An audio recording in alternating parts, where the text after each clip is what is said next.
स्वागत है झारखंडी हिंदी न्यूज पर। चलिए जानते हैं झारखंड की छोटी बड़ी सभी महत्वपूर्ण खबरों को।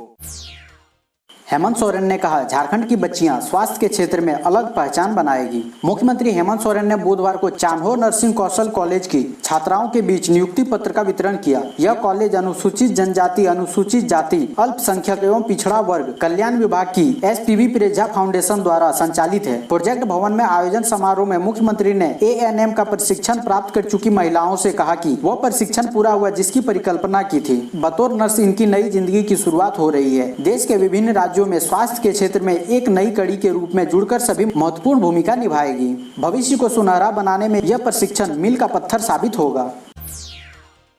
झारखंड में कोरोना मरीजों के होम आइसोलेशन के लिए बदली व्यवस्था, अब ऑनलाइन आवेदन जरूरी। रांची सहित राज्य भर में कोरोना पॉजिटिव मरीजों को होम आइसोलेशन में रहने के लिए ऑनलाइन आवेदन करना जरूरी हो गया है। स्वास्थ्य विभाग और NIC ने इसके लिए सुरक्षा.nic.in नाम से पोर्टल बनाया है। यह पोर्टल एसिम्प्टोमेटिक मरीज मोबाइल नंबर और SRFID के माध्यम से रजिस्ट्रेशन करा सकते हैं। रांची में 109 लोगों ने इसके लिए ऑनलाइन आवेदन किया है। इंसिडेंट कमांडर ने इसमें से 60 को मंजूरी दे दी है। हालांकि यह व्यवस्था करीब 15 दिन पहले शुरू हुई है, लेकिन प्रचार नहीं हुआ। बिहार झारखंड के बॉर्डर को सील कर नक्सलियों पर होगी कार्रवाई। बिहार विधानसभा चुनाव 2020 की घोषणा हो चुकी है। चुनाव आयोग की कोशिश शांतिपूर्ण ढंग से चुनाव को संपन्न कराने की है। ऐसे में सुरक्षा बलों की पदस्थापना से लेकर नक्सली गतिविधि पर लगाम लगाने का कार्य होगा। इसको लेकर जल्द ही बिहार से सटे झारखंड की सीमा पर नक्सली के विरुद्ध अभियान चलाया जाएगा। इसमें बॉर्डर इलाके को पूरी तरह से सील कर नक्सली संगठन पर कार्रवाई की जाएगी। झारखंड में फिल्म स्टूडियो खोलना चाहते हैं हेमंत सोरेन। अभिनेता अली खान से मांगा प्रस्ताव। बॉलीवुड की तर्ज पर झारखंड में भी फिल्म उद्योग को बढ़ावा देने के लिए फिल्म स्टूडियो खोलने की दिशा में राज्य सरकार आगे बढ़ सकती है। मुख्यमंत्री हेमंत सोरेन ने इस बाबत इच्छा जाहिर करते हुए झारखंड से जुड़े सिने अभिनेता अली खान को प्रस्ताव देने को कहा है। बुधवार को अली खान ने मुख्यमंत्री को इस बाबत एक ज्ञापन सौंपा। इसमें कहा गया है कि रांची और उसके आसपास के खूबसूरत लोकेशन पर स्टूडियो स्थापित किया जा सकता है। अली खान हिंदी व भोजपुरी फिल्मों में अभिनय करते हैं। उन्होंने मुख्यमंत्री हेमंत सोरेन को बताया कि पूर्व में भी राज्य सरकार को इस बाबत प्रस्ताव दिया था, लेकिन कोई कार्रवाई नहीं हुई। हेमंत सोरेन ने विस्तार से उनसे पूरी जानकारी मांगी है। झारखंड के शिक्षा मंत्री जगन्नाथ महतो की स्थिति गंभीर, रिम्स से मेडिका में किए गए शिफ्ट। झारखंड के शिक्षा मंत्री की स्थिति गंभीर होती जा रही है। गुरुवार सुबह उन्हें रिम्स अस्पताल से मेडिका अस्पताल में शिफ्ट किया गया है। ऑक्सीजन लेवल भी 90 से 95 के बीच रहा है। गंभीर स्थिति को देखते हुए बुधवार को उन्हें एक यूनिट B पॉजिटिव ग्रुप का प्लाज्मा भी चढ़ाया गया था। क्रिटिकल केयर कोविड ICU में मंत्री जगन्नाथ महतो का इलाज कर रहे चिकित्सा डॉक्टर प्रदीप भट्टाचार्य ने बताया कि रिम्स में भर्ती होने के बाद से उनकी सेहत में सुधार तो हो रहा है, लेकिन अभी उन्हें पूरी तरह स्वस्थ नहीं कहा जा सकता है। झारखंड, बिहार व बंगाल के यात्रियों के लिए गुरुवार से खुलनी थी 2 ट्रेनें। साहिबगंज रेलखंड होकर यात्रियों के लिए गुरुवार 1 अक्टूबर से 2 ट्रेनों को चलाया जाना था। इसकी अधिसूचना रेलवे द्वारा पूर्व में जारी की गई थी, लेकिन अब इन दोनों ट्रेनों जमालपुर हावड़ा सुपर एक्सप्रेस और दूसरी ट्रेन मालदा दिल्ली फरक्का एक्सप्रेस का परिचालन अगले आदेश तक स्थगित कर दिया गया है। ट्रेन चलने के पहले ही डिवीजन स्तर पर तैयारी कर ली गई थी। कोरोना संकट में रेलवे द्वारा 1 अक्टूबर से कोविड-19 स्पेशल के रूप में 2 ट्रेनों को चलाया जाना था। स्पेशल ट्रेनों में जमालपुर हावड़ा सुपर एक्सप्रेस और दूसरी ट्रेन मालदा दिल्ली फरक्का एक्सप्रेस शामिल थी। इसे अगले आदेश तक स्थगित कर दिया गया है।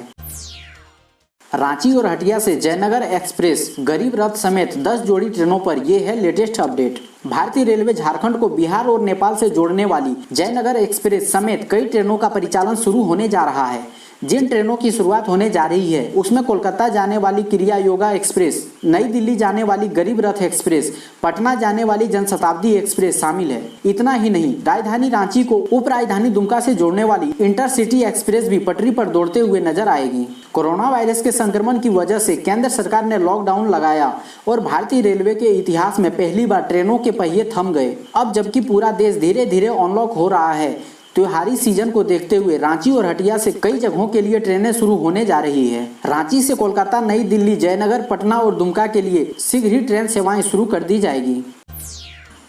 आने वाले समय में ट्रेनें ऑटोमेटिक चलेगी। जाने और क्या क्या रेलवे बदलाव करने जा रहा है। इंडियन रेलवे में 2000 स्टेशनों को इलेक्ट्रॉनिक इंटरलॉकिंग से सुसज्जित किया जा चुका है। भविष्य में कई जगहों पर सेंट्रलाइज्ड ट्रैफिक कंट्रोल सिस्टम लगाए जाने वाले हैं। आने वाले समय में ट्रेनें ऑटोमेटिक चलेगी और ड्राइवर केवल बैठकर निगरानी करेंगे। उक्त बातें रेलवे बोर्ड के assistant manager signal Rajeev Sharma ने कही। वे मंगलवार को Indian railway S&T maintenance union के राष्ट्रीय सेफ्टी वेबिनार में वर्चुअल संबोधित कर रहे थे। उन्होंने सम्मेलन में इंडियन रेलवे को अत्याधुनिक बनाने की सभी प्रक्रिया से कर्मचारियों को अवगत कराया और कहा कि इसमें तेजी से बदलाव हो रहा है। इसके लिए कर्मचारी को भी तैयार रहना चाहिए।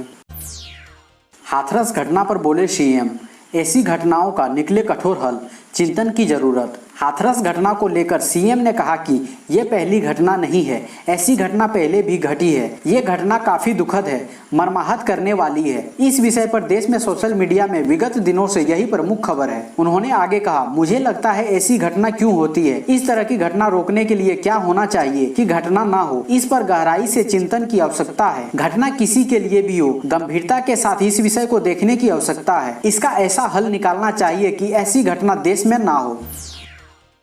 रघुवर दास ने कहा, राम भक्तों पर कांग्रेस ने वर्षों तक किया अत्याचार। अयोध्या में 6 दिसंबर 1992 बाबरी मस्जिद विवादित ढांचा विध्वंस मामले में सीबीआई की विशेष अदालत ने 28 साल बाद अपना फैसला सुना दिया है। अदालत ने सभी को बरी कर दिया है, जिसमें भाजपा और आरएसएस के कई दिग्गज नेताओं के नाम शामिल थे। न्यायालय के उक्त फैसले के बाद देश भर में खुशी का माहौल है। रघुवर दास ने इस फैसले को ऐतिहासिक बताते हुए कहा कि कांग्रेस के कारण वर्षों तक अयोध्या मामला लटका रहा और राम भक्तों पर सरकारी तंत्रों का दुरुपयोग करते हुए अत्याचार हुआ। अब यह फैसला साबित करता है कि तत्कालीन कांग्रेस सरकार द्वारा राजनीतिक पूर्वाग्रह से ग्रसित होकर वोट बैंक की राजनीति के लिए देश के पूज्य संतों, बीजेपी नेताओं, संघ और विहिप से जुड़े पदाधिकारियों एवं समाज से जुड़े विभिन्न संगठनों के पदाधिकारियों को बदनाम करने के लिए उन्हें झूठे मुकदमे का व्यूह रचा गया था।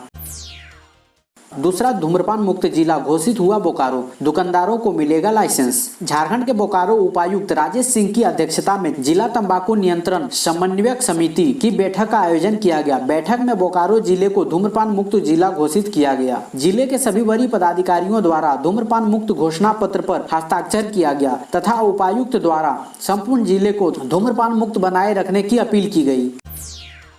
कृषि मंत्री बादल पत्रलेख ने कहा, नहीं जाने देंगे हाई स्कूल शिक्षकों की नौकरी। 13 जिलों में नियोजन नीति 2016 से प्रभावित शिक्षकों को झारखंड उच्च न्यायालय के द्वारा निरस्त करने व शिक्षक नियुक्ति प्रक्रिया को रद्द करने के दिए गए फैसले से प्रभावित लातेहार जिले के 230 हाई स्कूल शिक्षकों ने परिसदन भवन पहुंचकर गुरुवार को झारखंड के कृषि मंत्री बादल पत्रलेख से मिलकर एक ज्ञापन सौंपा है। मंत्री ने शिक्षकों को भरोसा दिलाया कि सरकार उन सभी के साथ है। उन्होंने कहा कि इस संबंध में मुख्यमंत्री हेमंत सोरेन से भी वार्ता हुई है और यह कोशिश की जाएगी कि उनकी नौकरी खत्म ना हो। मंत्री ने कहा कि किसी भी कीमत में हाई स्कूल शिक्षकों की नौकरी नहीं जाने दी जाएगी। सरकार हाई स्कूल शिक्षकों के लिए सुप्रीम कोर्ट जाएगी। सरकारी योजनाओं को धरातल पर उतारने का कृषि मंत्री का अधिकारियों को निर्देश। बोले, लाभुकों को केसीसी का मिल रहा लाभ। झारखंड के कृषि मंत्री बादल पत्रलेख सरकारी योजनाओं का लाभ लाभुकों को हर हाल में मिले, इसके लिए पदाधिकारियों को कई दिशा निर्देश दिए हैं। गुरुवार को लातेहार परिसदन भवन के सभागार में पदाधिकारियों के साथ आयोजित बैठक में सरकार की योजनाओं को धरातल पर उतारने की बात कही। कृषि मंत्री ने कहा कि जिले के 94,000 किसानों को पीएम किसान योजना के तहत निबंधित किया गया है। साथ ही किसानों को केसीसी का लाभ दिया जा रहा है। इस पर मंत्री श्री पत्रलेख ने मुखिया से सहयोग लेकर किसानों को केसीसी कार्ड निर्गत कराने की बात कही।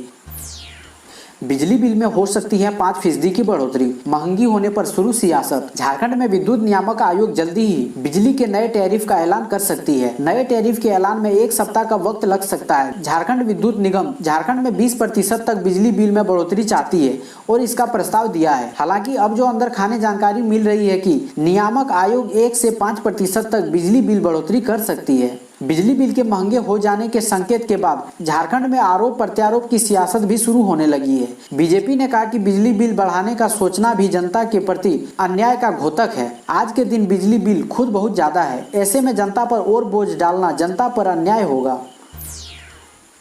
मुख्यमंत्री से मिला दुर्गा पूजा समिति का प्रतिनिधि मंडल, सभी मंदिरों को खोलने की मांग।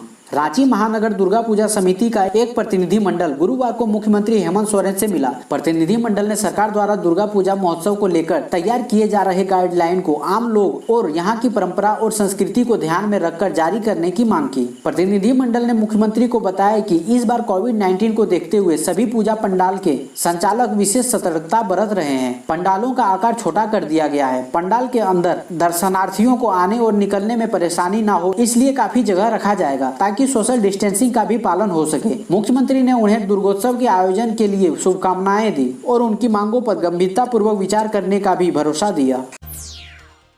रांची में बनेगा 300 बेड का कोविड अस्पताल, जिला प्रशासन ने शुरू की तैयारी। झारखंड की राजधानी रांची में 300 बेड का राज्य का सबसे बड़ा कोविड अस्पताल बनाया जाएगा। रांची सदर अस्पताल को राज्य का कोविड का सबसे बड़ा अस्पताल बनाने का फैसला लिया गया है। जिला प्रशासन ने इसकी तैयारी शुरू कर दी है। अस्पताल की नई बिल्डिंग के तीसरे, चौथे और 5वें तल्ले को पूरी तरह कोविड वार्ड के रूप में विकसित किया जाएगा। वहीं तीसरे तल्ले में 60 बेडों का कोविड वार्ड की तैयारी लगभग आखिरी चरण में है। अगले 10 दिनों में वह ऑपरेशनल हो जाएगा।